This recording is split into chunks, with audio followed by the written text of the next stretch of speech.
Whenever you're ready. Okay, let's go ahead. I'd like to welcome everyone to the April 11th, 2022 meeting of the Delaware County Board of Commissioners. Would you please rise and join me in the pledge? I pledge allegiance to the flag of the United States of America and to the republic for which it stands, one nation, under God, indivisible, with liberty and justice for all. All right, thank you. I'm Jeff Benton, Vice President of the Board this year. Commissioner Lewis, who is President, is not here today. To my left is our fellow Commissioner, Gary Merrill, and our Administrator, Tracy Davies, and our Deputy Administrator, Dawn Houston. Our clerks today, Jennifer Walraven and Sarah Donovan. Jennifer, lead the way. Resolution number 22-261, in the matter of approving electronic record of proceedings from regular meeting held April 7th, 2022. So moved. Second, discussion, vote. Vote on motion 22-261. Mr. Merrill? Aye. Mr. Benton? Aye. We do not have any public comment today, so that brings us to item number 3, resolution number 22-262, in the matter of approving purchase orders and now certificates and payments of warrants in batch number CN APR 0408. So moved. Second, discussion, vote. Vote on motion 22-262. Mr. Merrill? Aye. Mr. Benton? Aye. Resolution number 22-263, in the matter of approving a resolution from the Delaware County Board of Commissioners declaring April 10th through 16th, 2022 as National Public Safety Telecommunicator Week in the County of Delaware, Ohio. So moved. Second, discussion. Good morning, Commissioners. Patrick Brandt, 911 Director for the county. Today we have with us Chief Deputy Wiseman from the Sheriff's Office. Unfortunately, the Sheriff couldn't be here this morning. And then I have Matt Fletcher from our office as well. Obviously, Telecommunicators Week is the second week of April every year. Our telecommunicators are very highly trained individuals and somewhat hidden behind all the scenes. Because every time you call 911, you get the dispatcher, but on the person that comes out, it's your fire, EMS, or law enforcement. So the hidden dispatcher behind the scene is always there. We're always there to help the residents and the visitors of the county. And we plan to recognize them this year just like any other year. To start off this year, we already had Sergeant Sneed cooking breakfast, made to order omelets and eggs this morning, so we recognize Sergeant Sneed for his efforts already to get us underway. As they say, the best way to start your day is with a good breakfast, and we have Sergeant Sneed as our chef. So with that, thank you very much. I don't know if Chief had... Same thing. Chief's good. So, okay, great. Thank you, Patrick. Anybody else anybody else want to volunteer? Everybody gets shy. Commissioner Merrill? Well, I think it goes without saying the work that's done by this group. In fact, I signed a card this morning expressing those sentiments.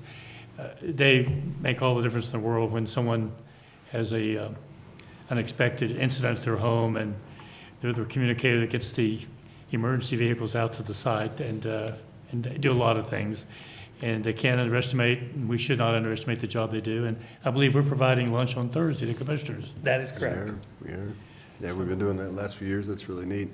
It is a complex, stressful, at times it's extremely stressful job. And so we really value what they do. And so it's really neat to take a week and recognize them and thank them. And that's the thing that's getting used to talk about the stress levels in it. Everybody always calls it their worst time.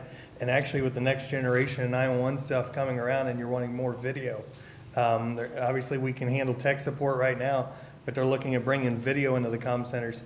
I have concerns with staff with that, of building with the stress levels. Because you think about it, fire and EMS and law enforcement for years, I've been on scenes, seen enough people in different ways and stuff from crashes and stuff. A lot of the dispatchers haven't seen that. They hear what goes on, they understand what you're telling them, but to actually visualize it could add an added impact to their livelihood.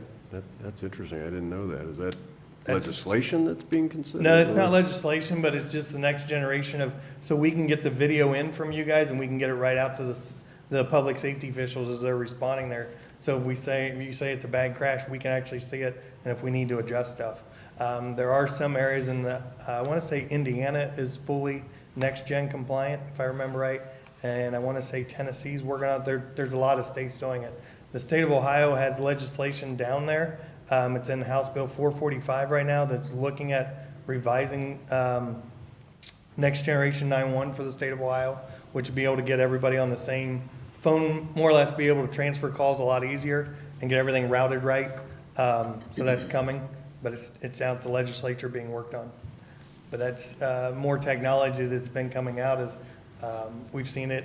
I can't remember what CAD provider does it. We do not have it right now, but where they can send you a link out to your cell phone, which you could say accept it. It would open up the video camera and they could pan around and show you what's actually going on at an active shooter or at a crime scene or something, which just builds another stress level on the dispatcher seeing that stuff.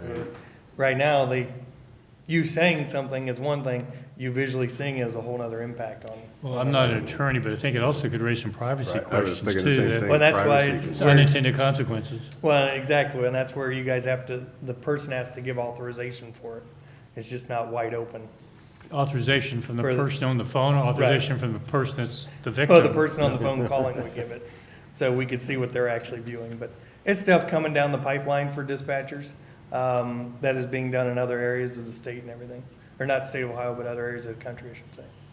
Well, again, thank you to your team. I know you guys have been leaders in implementing a lot of new technology and helping our residents. And so we have a top-notch telecommute, Caters. there we go. Too many syllables. Yes, exactly. So you got a top-notch team and great leadership, so thank you. Thank you, sir. We do have a resolution, but Commissioner Lewis has not signed it Okay. yet. So if you don't mind, we'll hang on to that. Perfectly. Until we get her signature and. And Commissioner Benton, just to, your top-notch team is accurate from, on both sides, the sheriff's side and Sure, sure. this other part of it. Oh, absolutely. Yeah, so I don't want to. No, they're a good exclude partner anyone, in the so room. we're, They're a good, pardon me, they're a good partner agency with ours, the sheriff's office dispatchers. And what they go through the same is when we're sending them calls and working with them. you're good. Yep. Very good. Thank you. Thank you, Patrick. Take care. We need to vote. Vote on motion 22-263, Mr. Benton. Aye. Mr. Merrill. Aye. Resolution number 22-264, in the matter of a new liquor license request, 10 Start Enterprises Incorporated, and forwarding to the Ohio Division of Liquor Control with no objection and no request for hearing. So moved. Second, discussion, vote. Vote on motion 22-264, Mr. Benton. Aye. Mr. Merrill. Aye. Resolution number 22-265, in the matter of authorizing the use of a procurement card for the Delaware County Regional Planning Commission. So moved. Second, discussion. Hi, Scott Sanders, Regional Planning. During a recent purchase, someone along the way said, "Why don't you guys have a procurement card?" I said, "Well, we've never had that, so it would just make it a lot easier to make those purchases." So before you, as a recommendation from the full commission approved in March meeting, same resolution that you have, same limitations in your normal policy. Of course, our spending limitations, which are more stringent than this, would still apply to individual purchases, but we're just asking for your permission for that. This is a request from the auditor's office that, Yeah, just instead of asking for checks. Yeah. Okay, makes sense. Vote, please. Vote on motion 22-265, Mr. Benton. Aye. Mr. Merrill. aye. Thank you. Thanks, Scott. Resolution number 22-266, in the matter of approving an agreement between the Delaware County Board of Commissioners and Maximus U.S. Services Incorporated for a cost allocation plan. So moved. Second, discussion. Good morning, Commissioners. Karen First, Fiscal Manager. We are asking for your approval on this contract with Maximus, and they're the company that prepares our cost allocation plan each year. It's a 3-year contract, but it does include a 10% cost increase, but we have not seen a cost increase from Maximus in the last 12 years, and we've been using them since about 2004, and I'd be happy to answer any questions. I think the cost is fixed for the 3 years. Yes, it the is next 3. fixed. Mhm. Okay, vote, please. Vote on motion 22-266, Mr. Merrill. Aye. Mr. Benton. Aye. Thanks, Karen. Resolution number 22-267, a resolution of necessity for purchase or lease of a motor vehicle for the use of the Delaware County Regional Sewer District. So moved. Second, discussion. Morning, Commissioners. Tiffany Mag, Director of Environmental Services. So this is a resolution to purchase a semi-truck off of state bid. We had budgeted $200,000 in our 2022 budget. This truck is $160,326. Our current semi will be taken out of service. It's past its useful life. The engine is actually no longer manufactured, so we have a hard time getting anyone to work on it. It's also not suitable to take to the landfill, so this new truck that we're purchasing will have more off-road capabilities for when it's stuck in the landfill and has to be pulled out. All right, vote. Vote on motion 22-267. Mrs. Lewis is not here, sorry, absent. Mr. Merrill? Aye. Mr. Benton? Aye. Resolution number 22-268, in the matter of certifying to the county auditor sanitary sewer capacity charges for 7294 Stites Road, Palo, Ohio, 43065. So moved. Second, discussion. So this is just a certification to the taxes of the reduced tap fee, the $4,050, plus it's also in the Clarkshaw area, so there's a $2,500 surcharge that will be certified as well. Okay. Vote. Vote on motion 22-268. Mr. Merrill? Aye. Mr. Benton? Aye. Thanks. Resolution number 22-269, in the matter of authorizing participation in the ODOT road salt contract for 2022. So moved. Second, discussion. Morning, Rob Riley, Chief Deputy Engineer. It's hard to believe, but we're already starting to think about salt for next winter, even though, Saturday, there were snow flurries. So this is the contract we've participated in for years. ODOT purchases contracts or bids out salt contract each year, and we have participated in that. We're requesting to order 10,500 tons under this contract for next year. Under the current contract, we purchased 12,500 tons. So this represents a 2,000 ton decrease, which will save us about somewhere between $120,000 and $140,000, depending on what the bid price is. So we'll hopefully receive a little bit of savings because of that, and so we'll be ready for next year. Okay, how did this year turn out salt usage-wise, assuming we're done? Yes, let's hope we're done. We used about 13,000 tons of salt this year. We did have some pretty significant storm events in January that used up a lot of the salt. But I'd say overall it was a fairly average winter in terms of salt usage. But I will say we were in a little bit better position this year, having the sawmill, the new sawmill storage outpost at Hyatt's Road. We were able to serve that part of the county a little bit easier to do the fill and not have to drive all the way back to Delaware to fill those trucks. So. Okay, good. Any further questions? Vote, please. Vote on motion 22-269. Mr. Benton? Aye. Mr. Merrill? Aye. Resolution number 22-270, in the matter of accepting the roads, approving recommended speed limits, establishing stop conditions, and releasing the securities for the Pines Section 2 and the Pines Section 3. So moved. Second, discussion. The Pines is located in Berlin Township off Lackey Old State Road. These roads were completed, I think, late in 2020, and so they've been through the one-year developer maintenance period and are now ready to go on the public system. Okay. Vote. Vote on motion 22-270. Mr. Merrill? Aye. Mr. Benton? Aye. Resolution number 22-271, in the matter of approving owners' agreements for Liberty Grand District 7 and Liberty Grand District Section 9. So moved. Second, discussion. This is our standard development agreement for new street and storm improvements. Liberty Grand is located off of Sawmill Parkway, being developed by MI Homes. And so this will take care of the new streets being built for this subdivision. Okay. Vote. Vote on motion 22-271. Mr. Merrill? Aye. Mr. Benton? Aye.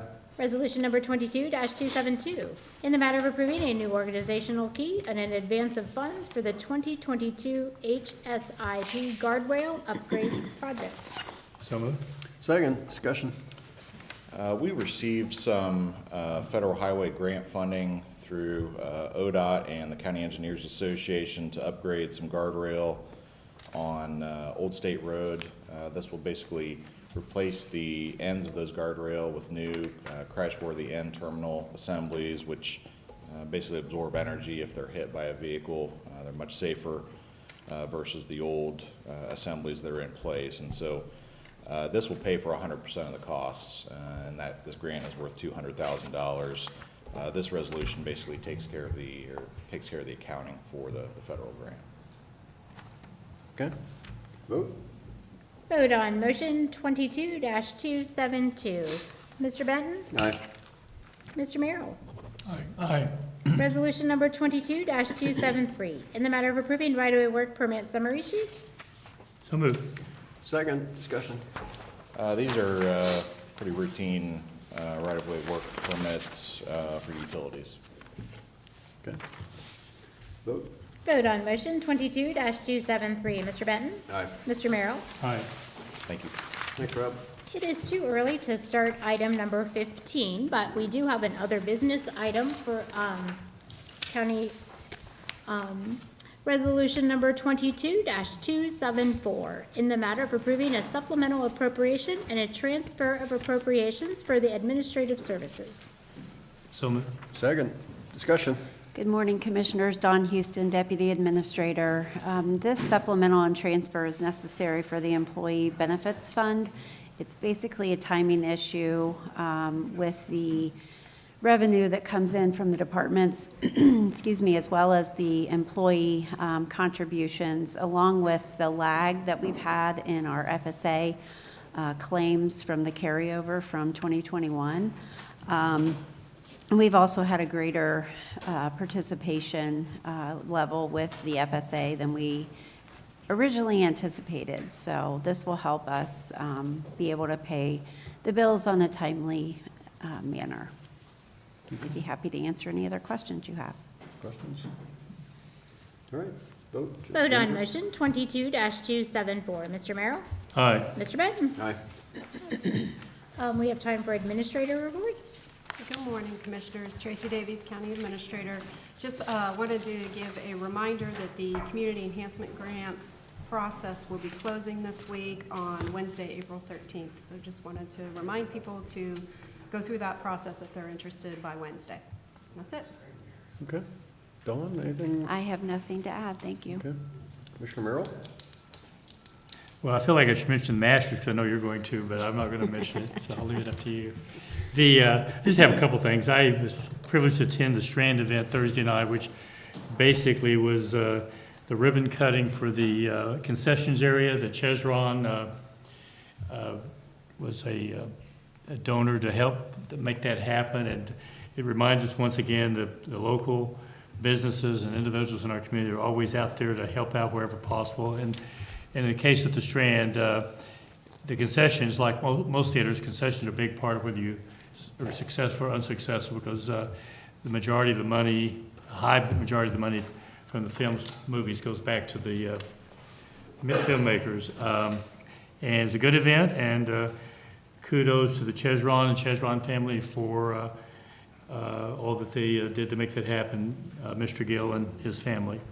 The only other thing I have is I went up to vote last Friday, and they asked me would I, again, help out at the polls, so I agreed to do so. They are in need of people, so I do feel the need to mention this election, more than most, has really been like a soap opera, in the sense of, is there going to be one in May, is there not going to be one in May? And so anyone who has the ability to help out and to be a poll worker, May 3rd is be much appreciated, and let it be known sooner rather than later, because there is some training that's required. So that's my shout out, and hopefully some people will consider to help them out. Appreciate it. That's all I have. All right, just a couple of things. Did also go to the Strand ribbon cutting, and the Strand has made just an amazing transformation. It was pretty tired probably 10 years ago, and well, maybe 15 years ago, and gradually, with a lot of hard work and generous people around in the community, it's turned into a real destination. It's a really neat venue for they get a lot of first-run shows. So, and thank you also to the Gill family for their generous donation to help create the updated concession area. Main Street has their awards ceremony Tuesday evening at the Strand. Records Commission is this Wednesday.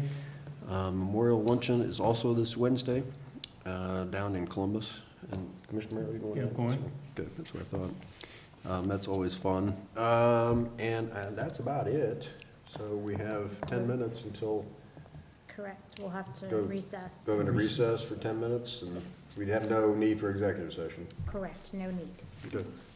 So we are in recess until 10 a.m., and we'll reconvene for the hearing. Thank you.